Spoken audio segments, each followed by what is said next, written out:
पिछले साल board exam को लेकर के थोड़े से कंफ्यूजन्स थे। बोर्ड ने अपना टेंटेटिव टाइम टेबल रिलीज किया था और उसमें बाद में चेंजेस हो गए। अब ये चेंजेस ड्यू टू होली था, क्योंकि गूगल पे सर्च करने से इंटरनेशनल कैलेंडर होली का डेट कुछ और बता रहा था और जो हमारा रीजनल कैलेंडर होता है वो कुछ और बता रहा था। बहुत सारे बच्चों ने बोर्ड का एग्जाम देने उस दिन पहुंच गया सेंटर पे जिस दिन एग्जाम ही नहीं था। यहाँ पे उनका नुकसान हो गया। अब आपको बहुत अच्छे से समझ के ले लेना है कि आपका टाइम टेबल क्या है। देखो, ये जो टाइम टेबल है ये ऑलमोस्ट, अगर मैं आपको डेट बताऊं तो ये आ गया था 31/10/2023 को। ठीक है। अब मैं बहुत सारे बच्चे बट स्टिल कंफ्यूज है कि किनका एग्जाम कब है। तो based on all the knowledge I have, मैंने इस टाइम टेबल को सिंप्लीफाई करने की कोशिश की है और मैं आपको एक्चुअल टाइम टेबल भी दिखा देता हूँ। बट अगर आप इस चैनल पर नए हो तो सब्सक्राइब कर लो, क्योंकि आपके बोर्ड एग्जाम तक और उसके बाद भी ये चैनल आपको बहुत हेल्पफुल रहने वाला है सही डिसीजन लेने में। ट्रस्ट में ओवर दिस, बहुत सारे लोग इधर उधर जा करके गलत डिसीजंस ले लेते हैं और ऑथेंटिक चीजें नहीं मिलती हैं। बहुत सारे लोग वीडियो बस इसलिए बनाते हैं क्योंकि चैनल पे व्यूज आए। यहाँ पे वो गोल नहीं है। आप इस बात को समझते हो, चैनल को सब्सक्राइब। चलिए आगे बढ़ते हैं और बात करते हैं। देखो, बोर्ड का ये वेबसाइट है, यहाँ पे एक सर्कुलर आया था लेटेस्ट नोटिफिकेशन में, अगर आप देखोगे तो टाइम टेबल फॉर एसएससी मार्च 2024 और एचएससी के लिए भी आया था। हम एसएससी में इंटरेस्टेड, ये आपका टाइम टेबल था जो बोर्ड ने दिया था। इसका जो ये लिंक है, ये आप एक तो बोर्ड के वेबसाइट पे जाकर के ले सकते हो, या फिर मैं इसका लिंक हमारे व्हाट्सएप चैनल पर, टेलीग्राम चैनल पर चैनल पर टेलीग्राम चैनल का लिंक डिस्क्रिप्शन में आप। चलिए, ये एक बात हो गई। अब बात करते हैं कि इस टाइम टेबल जो यहाँ पे है ना, ये काफी कॉम्प्लिकेटेड हो जाता है बच्चों को। मैं आपको ये भी समझाने की कोशिश करूंगा और मैंने अपने नॉलेज के हिसाब से इसको simplify करने की कोशिश की है। अगर इसमें कुछ करेक्शन होगा तो प्लीज मुझे कमेंट में बताना, मैं इसको करेक्ट करके फिर से एक नया वीडियो बना के अपडेट कर दूंगा। ठीक है, या फिर सोर्स पे अपडेट कर दूंगा। चलिए, तो अभी यहाँ पे मैंने उसका लिंक भी डाल दिया और इस शीट का लिंक मैं शायद डिस्क्रिप्शन में आप लोगों को दे दूं, तो आप यहाँ से एंड मच मोर, या फिर आप देख करके लिख लो। That is not a big deal. ठीक है, अभी मैं आपको दिखाता हूँ, ये वो टाइम टेबल है जो बोर्ड ने दिया था। फिर मैं आपको बताऊंगा कि मैंने सिंप्लीफाई करके क्या दिया है, वो भी मैं आपको दिखा। अब देखो, बच्चे ना सेमी इंग्लिश से हो सकते हैं, मराठी मीडियम से हो सकते हैं, या फिर इंग्लिश मीडियम से हो सकते हैं। मीडियम और बाकी मीडियम को भी सेमी में ही काउंट किया जाता है, मोर और लेस, जितना मुझे पता है। I don't know. अब यहाँ पे देखो तो बोर्ड एग्जाम 1 मार्च से शुरू हो रहा है। ठीक है, और ये दिन है फ्राइडे का। ओके, यहाँ पे फर्स्ट लैंग्वेज, इनमें से अगर कोई भी आपका फर्स्ट लैंग्वेज है तो आपका पेपर हो। मोस्टली फर्स्ट लैंग्वेज यहाँ पे मराठी मीडियम वालों का मराठी हो। ठीक है, और बाकी सेमी इंग्लिश मीडियम वालों का भी फर्स्ट लैंग्वेज मराठी है, नॉट रॉन्ग। ठीक है, क्योंकि उनके मराठी के टेक्स्ट बुक में लिखा है प्रथम भाषा, दैट मीन्स की फर्स्ट लैंग्वेज। इसके अलावा अगर आपका सेकेंड या थर्ड लैंग्वेज जर्मन या फिर फ्रेंच है, और वो भी कौन सा, इंटायर जर्मन, इंटायर या जर्मन फ्रेंच, क्योंकि ये 3 घंटे का पेपर है। In that case again please इसको वेरीफाई करना, तो आपका ये वाला पेपर रहेगा कितने बजे से, 3 बजे से 6 बजे तक।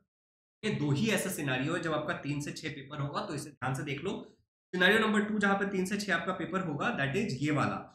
अगर आपका सेकंड या थर्ड लैंग्वेज कंपोजिट वाला है, जैसे कि आपका हो सकता है उर्दू कंपोजिट, संस्कृत कंपोजिट और वगैरह वगैरह। ठीक है, पर्शियन, फ्रेंच, जर्मन, रशियन, यहाँ पे संस्कृत कंपोजिट भी आ जाता है। तो ये आपका 3 से 5 एक केस में हो सकता है एंड द डेट इज 11, तो 1 और 11 ये याद रखना। ठीक है, अब बात करते हैं, 1 तारीख हो गया। 2 तारीख की अगर मैं बात करूं तो ये जो आपके टेक्निकल सब्जेक्ट होते हैं उनका पेपर होता है 11 से 2 बजे तक। अगर आपका ये पेपर है तो आप प्लीज देना, और अगर आपका बैकलॉग है, आपकी पढ़ाई नहीं हो पा रही है सही से, आप, हमने अभी हमारा बैच आरंभ बैच में दोबारा सिलेबस स्टार्ट किया है।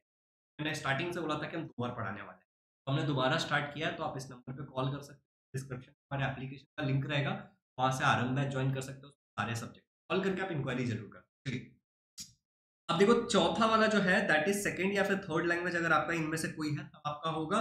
टाइमिंग 11 से 2 है। ठीक है, अब 7 तारीख को जो पेपर है दैट इज फर्स्ट लैंग्वेज, अगर आपका इंग्लिश है तो होगा, which is for English medium. और अगर थर्ड लैंग्वेज आपका इंग्लिश है जो कि मराठी मीडियम के लिए है, तो आपका होगा।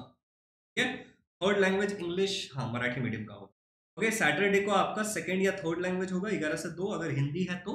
बहुत सारे बच्चों ने मुझे मैसेज किया था, बोला था कि सर हमारा हिंदी कंपोजिट है, तो हमारा हिंदी कंपोजिट कब होगा, तो आपका हिंदी कंपोजिट भी यहीं पे होगा 11 तारीख को। ये देखो 9 तारीख को ही होगा 11 से 1 बजे तक। ठीक है, यहाँ पे मेंशन किया हुआ है हिंदी कंपोजिट वाला। अब आगे बढ़ते हैं, यहाँ पे 11 मार्च को अगर मैं बात करूँ, 11 से 2 बजे तक आपका सेकंड या थर्ड लैंग्वेज अगर इनमें से कोई भी है, ठीक है, तो आपका होगा। शायद आपका संस्कृत होगा इंटायर वाला, तो भी शायद आपका यहीं पे होगा। ओके, तो आप देख लेना। और अगर आपका सेकंड या थर्ड लैंग्वेज कंपोजिट वाला कोई है तो वो यहाँ पे होगा। टाइमिंग इज है, तो ये याद रखिएगा। मूविंग फॉर द लर्नर्स, अब यहाँ से सभी को कोई पंगा नहीं है, जो पंगा है वो 9 तारीख या 11 तारीख तक ही है। आपको ये अपने स्कूल में अपने टीचर से पूछ के ले लेना है, ठीक है। अब यहाँ से देखो 13 तारीख को आपका मैथ्स 1 है या फिर अर्थमेटिक है अगर किसी को है तो, एंड ये होता है दिव्यांग कैंडिडेट के लिए, ठीक है। टाइमिंग देखो दोनों के सेम ही है ऑलमोस्ट। फिर 15 तारीख को आपका मैथ्स 2 मतलब ज्योमेट्री होगा। 18 तारीख को आपका साइंस पार्ट 1 होगा, ठीक है। और फिजियोलॉजी हाइजेनिक ये दिव्यांग कैंडिडेट वालों के लिए, ठीक है। और वेडनेसडे को आपका साइंस टेक्नोलॉजी 2 होगा। फिर यहाँ पे आपका 22 को आपका कौन सा होने वाला है, सोशल साइंस होने वाला है 11 से 1 बजे तक। और 26 तारीख को आपका सोशल साइंस 2, ज्योग्राफी एंड जो भी है इकोनॉमिक्स अगर हुआ तो शायद, ठीक है। तो हिस्ट्री एंड पॉलिटिकल साइंस और यहाँ पे केवल ज्योग्राफी। Is it clear? तो यहाँ से तो कोई टेंशन वाली बात नहीं है मैथ्स 1 के बाद से, सबका पेपर सेम ही होने वाला है, टाइमिंग भी सेम ही रहने वाला है। बट यहाँ तक प्लीज आप अपने टीचर्स से वेरीफाई जरूर करवाना। मैंने अपनी नॉलेज और अंडरस्टैंडिंग के हिसाब से यहाँ पे इंग्लिश मीडियम और सेमी इंग्लिश मीडियम वालों को सिंप्लीफाई करने की कोशिश की है। आई एम 99.99 100% श्योर हूँ कि मैं ये सही है, बट कुछ चीज़ों में मुझे देखो महाराष्ट्र बोर्ड में ना ऐसा ना कि कुछ बच्चों को कंपोजिट है, कुछ बच्चों को और वो सिलेक्टिव होता है, समझ रहे हो। जैसे मैं इंग्लिश मीडियम में था और हमें संस्कृत नहीं था, बट मैं ऐसे बच्चों को जानता हूँ जो इंग्लिश मीडियम में है, हिंदी कंपोजिट लेके रखा है उन्होंने, और वो जर्मन लेके रखा, फ्रेंच लेके रखा। I have lots of student like that in my batches, तो इसीलिए इट्स इंपॉर्टेंट। अच्छा, हम संस्कृत भी पढ़ाते हैं हमारे बैच में। तो देखो यहाँ पे मैंने इंग्लिश मीडियम वालों का सिंप्लीफाई करने का कोशिश की। इंग्लिश मीडियम वालों का अगर आप देखोगे तो यहाँ पे 1 तारीख को मैंने रख दिया कि अगर किसी का फ्रेंच या जर्मन का इंटायर है तो 3 बजे से 6 बजे पेपर होगा। Same for semi English medium अगर आपका है, मोस्टली सेमी इंग्लिश वालों को नहीं होगा जर्मन या फ्रेंच, मैं जानता हूँ, बट इनकेस है तो फिर आप देख लेना, ठीक है। 4 तारीख को इंग्लिश मीडियम वालों का पेपर स्टार्ट हो जाएगा टेक्निकली, अगर आपका जर्मन या फ्रेंच इंटायर नहीं है तो, ठीक है। तो 4 से स्टार्ट होगा, सेमी वालों का 1 तारीख से ही स्टार्ट हो जाएगा, ठीक है। नहीं होगा सेमी वालों का जर्मन या फ्रेंच, आई थिंक सो। फिर 7 तारीख को इंग्लिश मीडियम वालों का इंग्लिश फर्स्ट लैंग्वेज होगा, उनका फर्स्ट लैंग्वेज इंग्लिश है। और मराठी मीडियम वालों का भी हो सकता है क्योंकि उनका थर्ड लैंग्वेज है, ठीक है, तो उनका भी हो सकता है। 9 तारीख को आपको सैटरडे है एंड आपका हिंदी थर्ड लैंग्वेज होगा। फिर 11 तारीख को अगर मैं बात करूँ तो मंडे है एंड आपका संस्कृत एंटायर होगा 11 तारीख को। अगर अगेन 11 तारीख को ये टाइमिंग है 11 से 2 बजे तक। अगर आपका मंडे को ही अगर आप देखोगे तो आपका 3 बजे से 5 बजे तक अगर जर्मन फ्रेंच कंपोजिट वाला होगा तो भी वो होगा जो मैंने आपको दिखाया था, तो वो 3 बजे से 5 बजे तक 1 तारीख और 11 तारीख का बस आपको ध्यान रखना है, ठीक है। अब यहाँ पे 13 तारीख को वेडनेसडे है, ठीक है, एंड आपका अलजेब्रा होगा, यहाँ से सब सॉर्टेड है, यहाँ से दोनों का सेम है। डिफरेंस जो है वो इतने ही दूरी में है। एंड अगेन जो मेन डिफरेंस आता है ना वो डिपेंड करता है कि आपका संस्कृत है कि नहीं है, ठीक है। अगर आपका संस्कृत है तो थिंग्स विल बी डिफरेंट, अगर आपका संस्कृत नहीं है तो थिंग्स विल बी डिफरेंट। अब यहाँ पे एक अहम सवाल उठता है जो मैं आपको दिखाना चाहता हूँ, एंड दैट इज कि हमारे पास दिन कितने बचे हैं। तो टाइम टेबल हो गया, हमारे पास दिन कितने बचे। तो देखो नवंबर में अगर आज की डेट को मैं हटा दूं, हमारे पास 12 दिन बचे हैं, और दिसंबर में 31 दिन, जनवरी में 31 दिन एंड फेब में 29 डेज। तो हमारे पास कुल मिला के 103 दिन के आसपास बचे हैं। इस 103 दिन में हमें अपनी पढ़ाई करनी है, समझ रहे हो। इसमें हमें रिवीजन करना है, इसी में हमें सैम्पल पेपर प्रैक्टिस करना है, सारी चीज़ें इतने ड्यूरेशन में ही करना है। सवाल उठता है कि इतने ड्यूरेशन में हम इस चीज़ को कैसे करते हैं, ठीक है। अब मेरे पास आज एक बच्चे ने एडमिशन लिया एंड उसका कहना था कि सर मैं पढ़ाई तो करती हूँ बट होता ऐसा है कि चीज़ों को मैं भूल जाती हूँ। एंड मुझे लगता है कि बहुत सारे स्ट्रैटेजी वाली वीडियो देखने से या स्ट्रैटेजी वाली वीडियो बनाने से काम नहीं होने वाला है। देखो तुमने खाया, तुमने खाया, पैर के नीचे से निकाल मैं से खाऊं, मुंह में ही खा खाने वाला तो मुंह में ही हूँ, ठीक है। तो 3 चीजें मेन होती हैं। पहला होता है कि क्या हमें जो पढ़ाया जा रहा है क्या हम वो समझ पा रहे हैं कि नहीं समझने के लिए आप स्कूल की टीचर्स की हेल्प ले सकते हो। आप ट्यूशन टीचर अगर ऑफलाइन जा रहे हो तो ऑनलाइन आप क्लासेस लगा सकते हो, बस ऑनलाइन क्लासेस है। या तो बहुत सारे लोग जैसे मैं यूट्यूब पे बहुत कुछ पढ़ा चुका हूँ, वैसे बहुत सारे लोग पढ़ा चुके हैं तो आप उनकी मदद ले सकते हो। तो ये अंडरस्टैंडिंग वाली पार्ट हो गई। फिर आ जाती है कि इन्फॉर्मेशन को हमें याद रखना है, तो याद रखने के लिए हम टेक्निक्स का इस्तेमाल कर सकते हैं। मेरे बैच में जितने भी टीचर्स पढ़ाते हैं और मैं पढ़ाता हूँ हम बहुत सारे टेक्निक्स का इस्तेमाल करते हैं। फॉर एग्जाम्पल जस्ट एक एग्जाम्पल देता हूँ, ओम्स लॉ क्या है, V is equal to R I. मैं अपने बच्चों को सिखाता हूँ याद रखने का तरीका, V R Indian, V voltage, R ठीक है इंडियन, इंडियन मतलब आई करंट।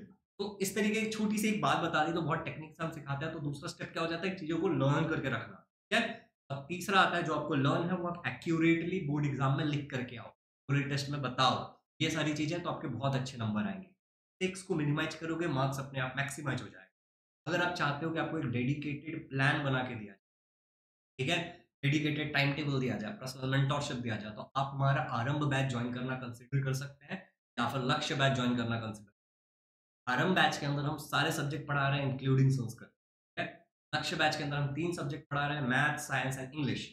हमारे बैचेस सेमी इंग्लिश मीडियम के बच्चों के लिए भी है, इंग्लिश मीडियम के लिए बच्चों के लिए में पर्सनल मेंटोरशिप और फ्री टेस्ट सीरीज इंक्लूडेड है। आप जरूर ज्वाइन करिएगा, एप्लीकेशन का लिंक डिस्क्रिप्शन में, वहां से कर सकते हैं।